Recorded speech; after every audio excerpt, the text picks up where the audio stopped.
Hi family, welcome back to Safe Space at Home with the Manzinis. Today we are having a very special guest, Sister Sibongile. You can see she's on fleek. Thank you so much. We're actually talking about a very sensitive topic today. We're talking mental health and depression. We all know that the COVID-19 hit us so hard. Most of us lost our loved ones. Others lost themselves in the process of trying to regain strength to deal with the pandemic. Others lost their job. Others lost their families. There were a lot of divorce, of which many are making fun of. And I just want to say it is not a funny subject, because people are divorcing, children are being affected, their lives are being destabilized as a result of COVID-19. And obviously, beyond reasons of COVID-19, the world is in another state, and we find ourselves struggling mentally with things that we cannot even talk about, because others will either make fun of them or would either be said we like attention. So today's topic, mental health and depression. That's our topic. Sister Sibongile, welcome. I like it. I like the look. Thank you so much. Welcome to our channel. You're looking beautiful. Please introduce yourself to our viewers. Yes, thank you, Pastor D. My name is Sibongile Sohwali.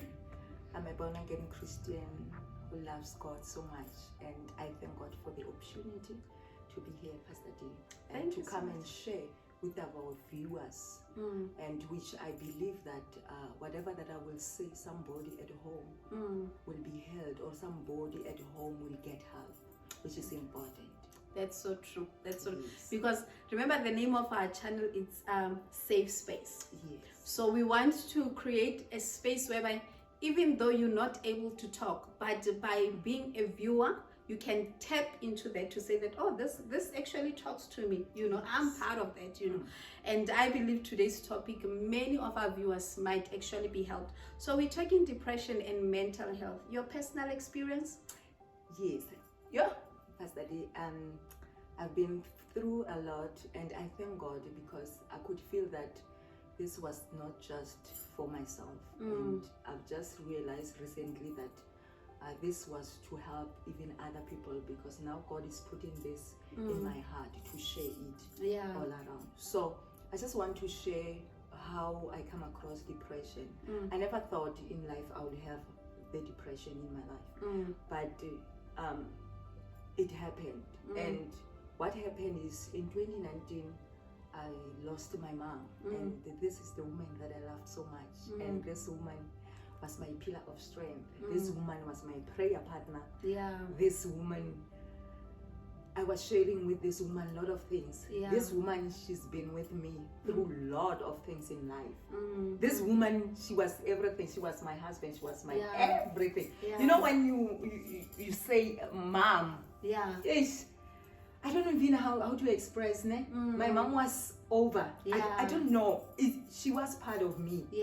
So I've realized that when I lost her, it happened that in 2019, my mom came to my place due to, she was there to come and comfort me, because my son attempted suicide. My son was in ICU. So my mom felt that it's a baggage for me, so let me go to her place. Then she came to my place, and we were there, and it happened, okay, that thing of my son passed on, and she was there for months. And I didn't know that actually it's a goodbye. It's a goodbye. Actually, it was a goodbye. And a serious goodbye. And because during the time when she was with me, she will share a lot of things. How should I take care of my children? How should, because something that after that I realized that this woman was doing a big fight for me. So it happened that during that time, I remember I wanted to take her. It was her birthday. Then I wanted to take her. I already planned that I would take her to for a birthday, for a special event somewhere. And I chose the place and all that, and I didn't know. That same week, she lost my grandmother, my grandfather, and my uncle. These were her pillars. This she loved so much. these were the people that, you know, every time anyway, they will come and rescue for him. She was very, very close to him. Yeah. So when she lost them, she got she got hurt. She got the pain, and that pain she gets sugar diabetes. Yeah. And she didn't have she didn't have sugar diabetes. Then it was when, because she started at home, we were burying my uncle. She went there during the weekend. We come back and we went there. Then she couldn't. So she was there with my daughter in my place. So then my daughter called us and said, "Mom, grandmother here is not okay. Gugu is not okay here." Then we from Joburg, we rushed home, and when my mom changed, and we call an ambulance. An ambulance came and take her, and they said it's sugar diabetes. We take her to emergency. Then they said sugar diabetes is very high. Yeah. It's uncontrollable. It's very high. Okay, fine. She was there for some days, and she was okay. And I was this woman. I was like, my part is in the hospital. I couldn't focus so well at work. After work, I'll go to hospital, stay there until at night, until the last visit. Then I'll go back home, because I thought, okay, if I go home, then there is nothing to, you know, there was my part of me is not home. Yeah, it's true. And that thing hit me so hard. And okay, I journeyed with her. It happened that one day she came back in these 2 weeks, only 2 weeks. And when she came back, and then one of the good days I was sleeping with her, she passed on. It was a coma. She went for coma, dead. And then like, my mom, she is off, passed off. And I called the ambulance. The ambulance came. They tried to wake her. And during that night, I dreamed her dead. And then in a dream, they said, "We are giving you another chance to be with her." And then she wake up, and then she went. They take her to hospital, and then in hospital, I think days. And then she was there. I think yes, she was still there. But she was getting better. Promising, you would say this person is recovering. Yes, she was recovering. Yeah. And then she was, and every time when I was there, she would say, "Sibongile, no, not this time. What's wrong with you, Sibongile? Go back home," and all that. And that time I'll organize prayer groups, the prayer group from my workplace. Yes. Then we'll go there, we'll pray. People will go there and sing for her. Church members, they were supporting me, and we'll do that. We prayed. Yeah. Make no mistake, we prayed. Yeah. And it happened that one of the good days, I cried. I saw my mom not being my mom in the hospital, and a different side. And I cried. I felt this is not longer my mom. But then as time goes on, she became so better, and then she was discharged. Before they discharge her, they tell me in the morning that they are discharging. I said, wait, I want other people from church. They said they will come and see her, and I want to give also the family that will come and because it's Sunday. Can they please come and visit and see her first, and then I'll take her later. And then I went with my sister. We went and buy the machine. I want good stuff because now she's sugar diabetes. I told the nurses to help me to know how to use that machine and what. And then I went and buy a machine, a good machine for her, so that I can help her. And then I was happy that she's discharged. Only to find after, when we come back after that, and then other people, they were there, church members, they were there, and then they saw her, and then after that they left. It happened that she was discharged. Then we take her clothes and give her another clothes, and they went to the receptionist and get the medication and all that, and they told me how to do the injection and all that, and only to find after that we went out in the emergency room, and the car was parked there in the exit. And then when we were in the exit, she told me that, "Can you please give me water?" And then I say, "Okay, ma, no, I cannot give you water. I've got juice for you. I came with the juice for you. So take this juice." Then I take the juice and she drank. And after that, we try to take her to the car. And then I was holding her and putting her in the car. And it happened that out of no blue, she changed while I'm holding her. And then suddenly I got a shock of my life. And I heard her heart. Yeah. with the noise. Yeah. And then and then after that, the eyes were Yeah. changed and rolled. And we put her back down level. And people from the theaters, nurses, doctors rush to the scene and take her and went and resuscitate her. And when they were busy resuscitating, they put us there and they came to me and said, once they said we are sorry, it was like no, I want to see. Then we went there. I went there and checked. My mom was there, quiet. Her nose. And this is the woman that you just took out for discharge. Man, and I was happy that she's leaving. I was happy that she's been discharged. I'm gonna be with my mom. Yeah. I was so happy. The happiness now went to something else. And okay, I went there and checked my mom. My mom is lying and she can't say anything. Yeah. I say, oh God. And I could see her nose. And she was, my mom is I couldn't believe, but I was in a shock. And it happened that, yes, I admitted, not really, it's not like I admitted, I was in a shock. Yeah. And then after some hours and they take her back to, and we went back home. That was the time of my life. I will scream. Pastor D, I will scream my lungs out. I will scream anyway. I will scream. I will cry. I will scream out. And people will say, and what's going on? Yeah. People, they couldn't understand the pain. I was in. I was so in pain. I didn't know. It was like it's the end of my life. I don't know. It was the end of something. I couldn't believe it happened. It was a shock. So it happened that we buried. To pass the story short, we buried her. We went home and all that, and people were also supportive and all that. I saw God's hand. Yeah. Remember, in that pain, also God's hand was there. I got the support, great support from my colleagues, friends, and everything. And actually, the support that I got, you could see what is the hand of God. Yeah. And it happened, we buried her and all that. Yes, I will scream out. I won't sleep. You won't even sleep with me. People refused to sleep with me because at night I could not sleep. Thinking of my mom, I could not sleep. And it happened that after that, we buried her and all that. And after the day, I came back to my place. And that thing, it was like now a reality. A reality. Everyone is gone now. Everyone is gone. And remember, even the people now, they are no longer calling the way it was.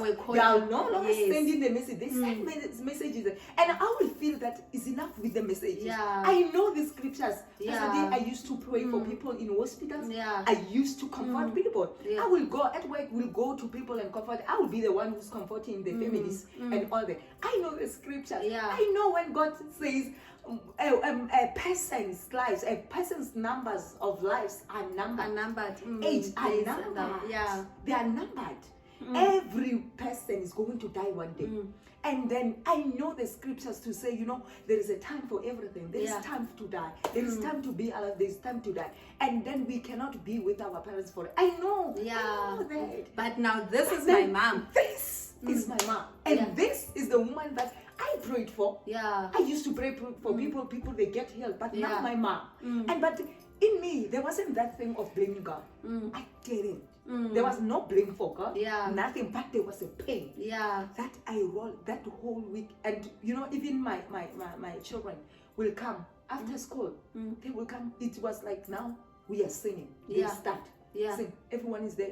Somebody's there. So I'm here. We are crying. Yeah. When they come back, we are crying. That week it was a terrible week.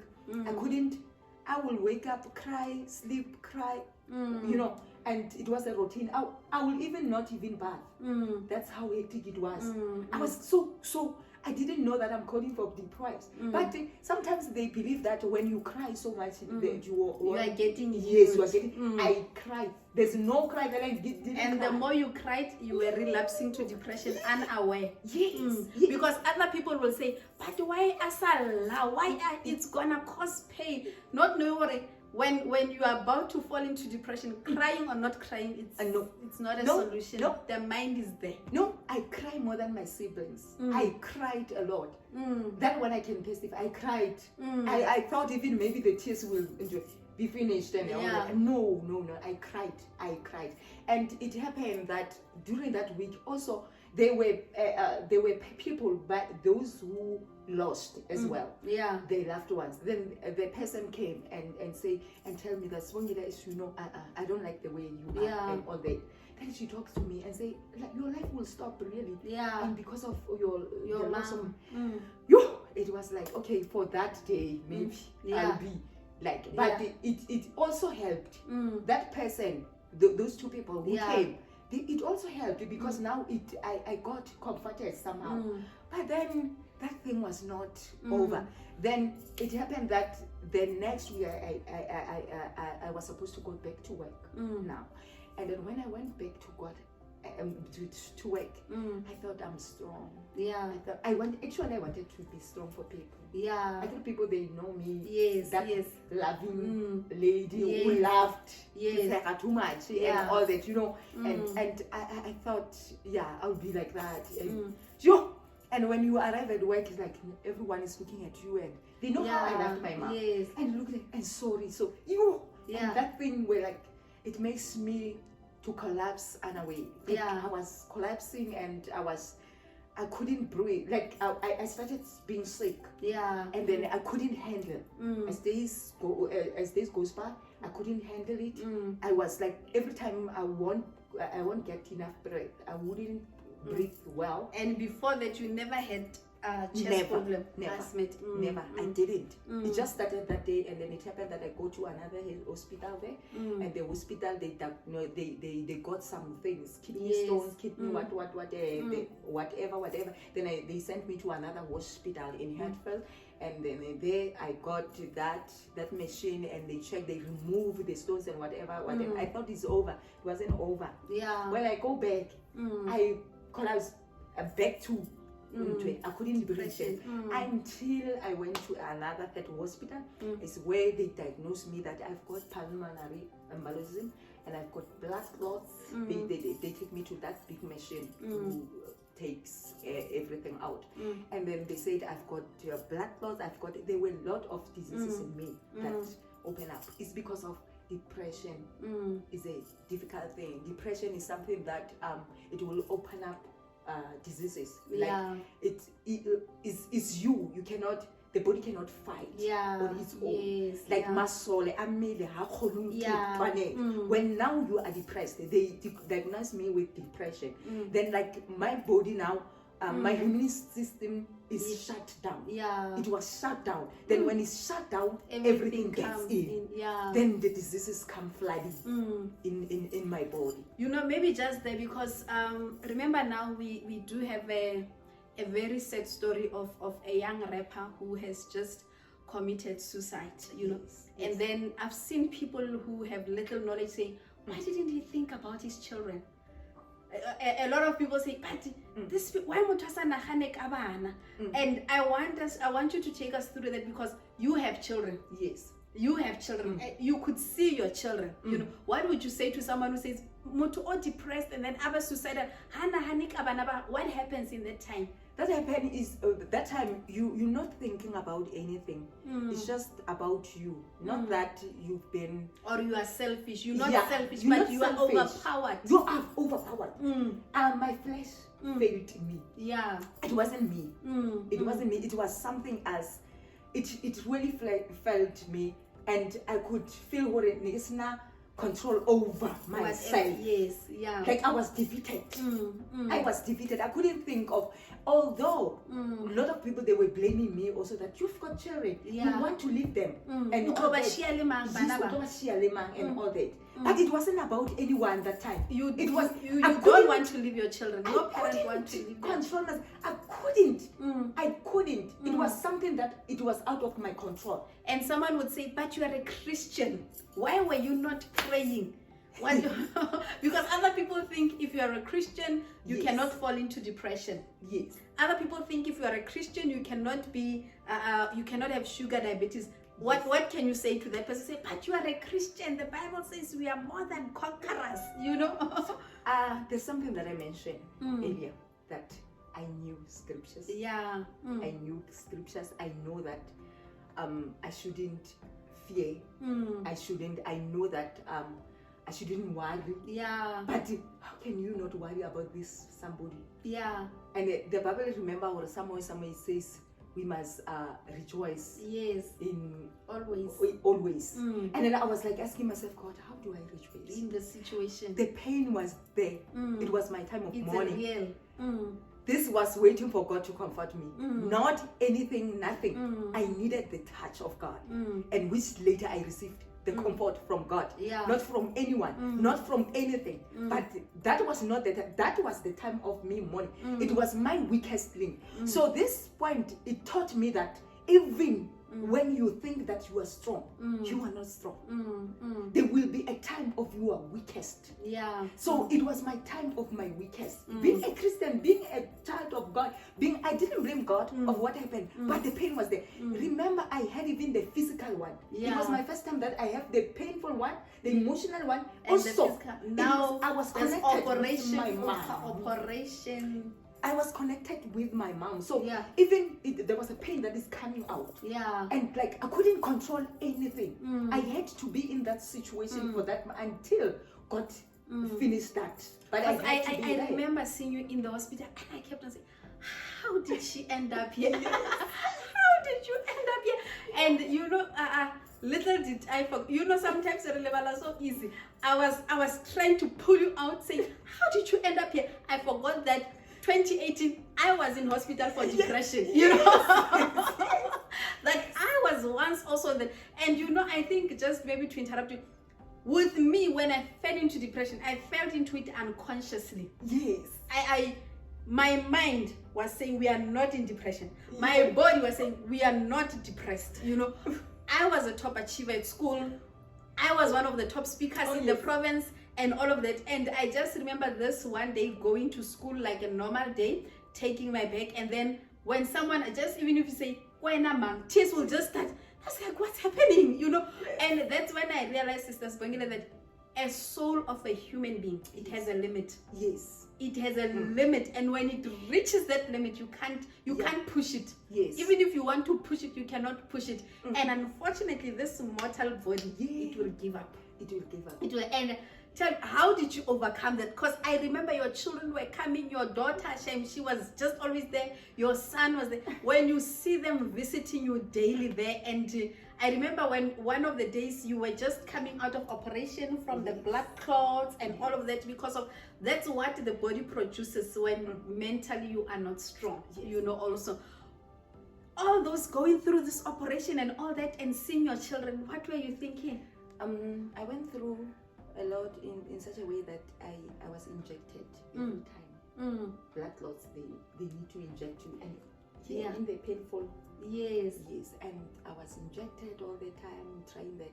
But what I liked, what I want people to know, a depressed person needs support. Yeah. You know what take me back to restoration or that the healing, the support that I got. Yeah. In hospital, church members, colleagues, friends, people that I worked with in ministries and all that. Every time the hospital will complain, actually they will say, you've got too much visitors. And they wanted me to rest. Yes. But I couldn't. Everyone after hour. Others will wait for me, will come, and when I'm sleeping, when I wake up, they are there. That's the support and the love. Like, that was God as well. And I've realized that a depressed person needs a support, not judgment.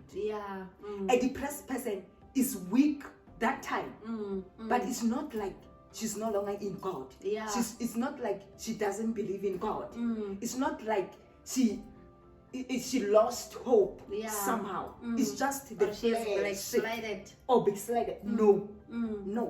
It's part of, it's something that you cannot control. That is why hence I'm saying to viewers, please support people who are depressed as much as you can. If you check how COVID hits people, COVID hits people because of they didn't have they didn't get the love. They've Most got of the them, yeah. anxieties and all that, and that the situation that they were in, they needed support. They need the love of their families. But that time, people were taken out. They were saying we are not supposed to check those people. Yeah. I lost my father as well. Yeah. 2021 Yeah. last year with COVID. Yeah. We couldn't see it. We couldn't view anything. We couldn't say goodbye. During the COVID, we were pressed dead. We were even until we only see his coffin when he was out to the grave.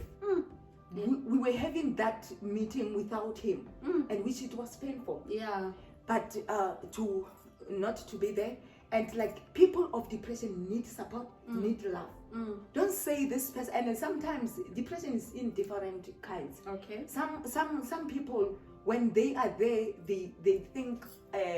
Which I think is a topic of another day, with children committing suicide and all Yeah. that. Me, I didn't have the suicidal Thoughts. But the body failed. It happened that even things, I was getting some abscess and all Yeah. that. I remember when it was my birthday, the following day, and they say, the doctor says, we need to cut you. You need to be cut. We need to cut you urgently. And then they gave me the on my birthday, 10 September. And my sister was saying, no, doctor, no. Can you please give a chance for your birthday? It's her birthday. We want to celebrate with her. Then the doctor says, no, we need to plan. It's urgent, otherwise it will spread. Yeah. This thing is to spread. And after that, okay, they operated me. And after that, when I come from operation, I was dizzy and all that. But I could see the love of people. Yeah. My colleagues were there. Yeah. Church members worship Yeah. him and all that. With cakes, the Yeah. cakes were there. Yes. And the love and the nurses, the Yeah. love that I got. Yeah. It was so amazing. And then that is why somebody will beat depression.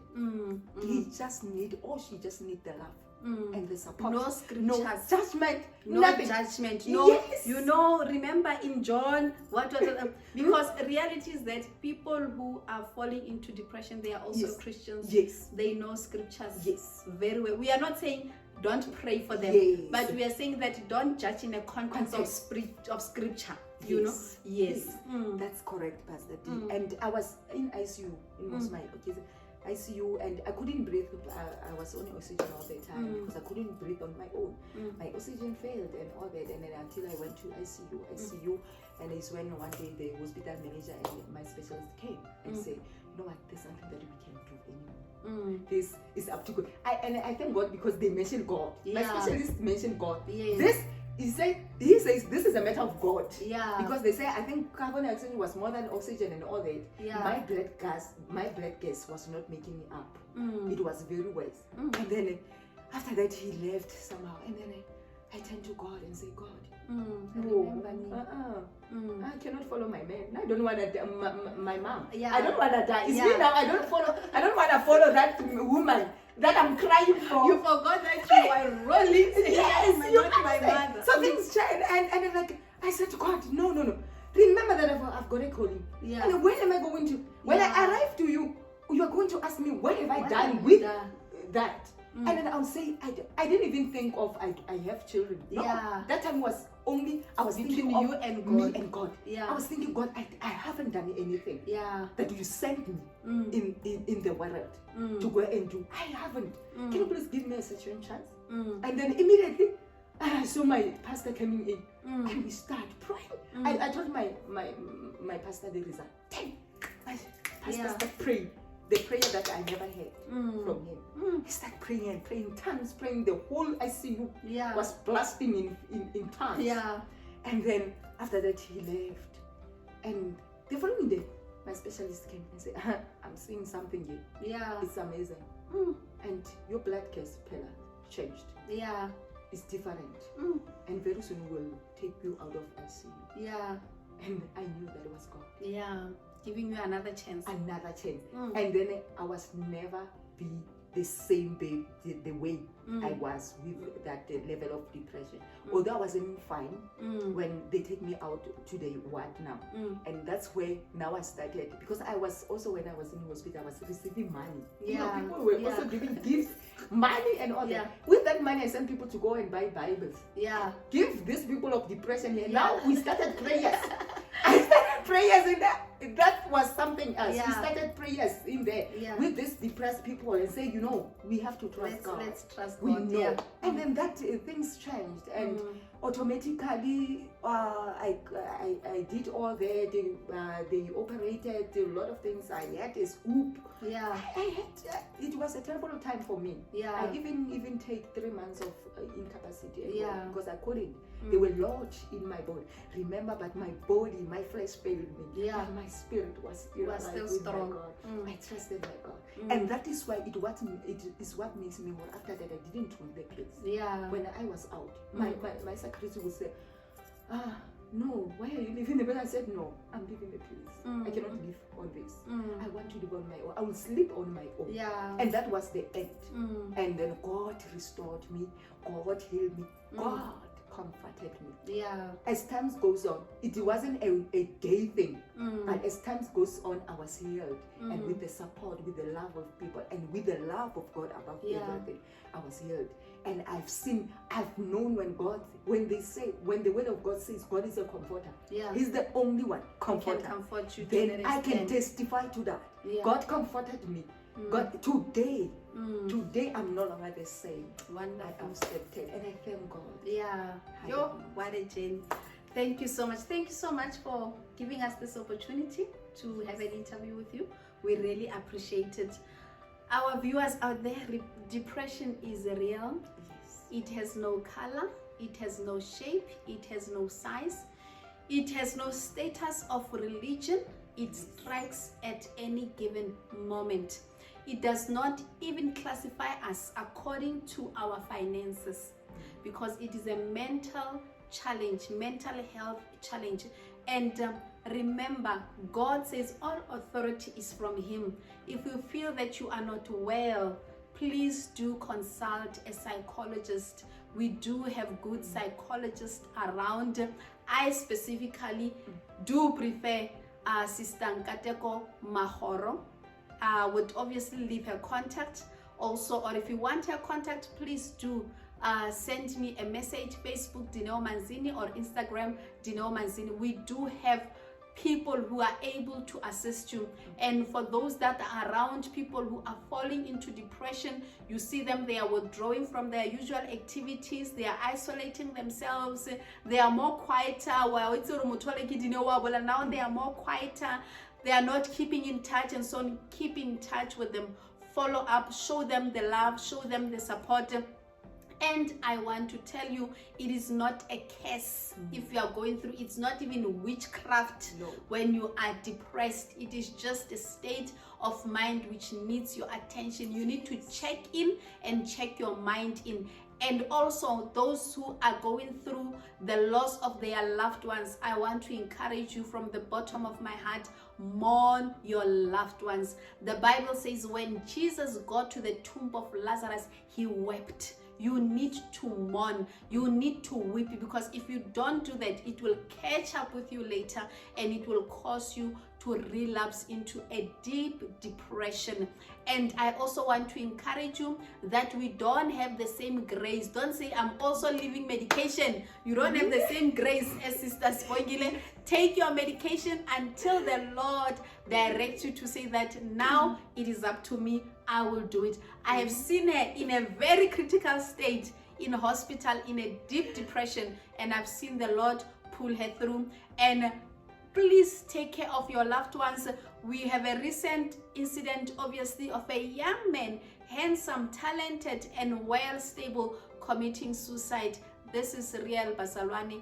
Please, let's take care of each other. And remember, you cannot judge someone who's going through something already. We need love, not judgment. You know, you cannot be saying, if you do this, you will go to hell. No, we cannot be saying such things. It's time for us to show love, not judgment. Let us leave the judgment unto the Lord. God bless you. Thank you for watching. Please remember to subscribe, like, and share, and do get in touch with us on our social media platforms. Thank you.